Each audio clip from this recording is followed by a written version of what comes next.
parang walang nangyari. Yan po ang statement ng ating butihing Senadora Risa Hontiveros. Siguro po para sa inyong mga wala dito. Pero para sa amin na nandito, napakaraming nangyari.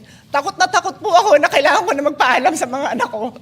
At yung staff ko, 2 pintuan ang pagitan ko sa putukan. Yung staff ko na si Claire, na 20 years na sa akin, nandun siya sa labas. Siya sa 12-year-old son.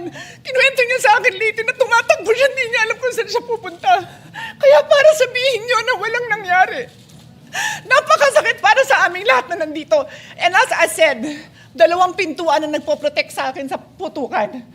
Pero yung media, yung Senate staff, yung hindi naman makauwi dahil sila ang security, sila ang elevator, women and boys natin, nandoon po sila. So dear colleagues, napakarami nang nangyari. And one more thing, wala ho akong sinisisi. Pero nung pagkatapos ng lahat, pagtingin ko ng group natin, yung dating majority group, walang ni isa sa inyong nangamusta sa amin. Some of you I've known for 20 years, 10 years, and I didn't even hear any of you say, kamusta na kayo dyan?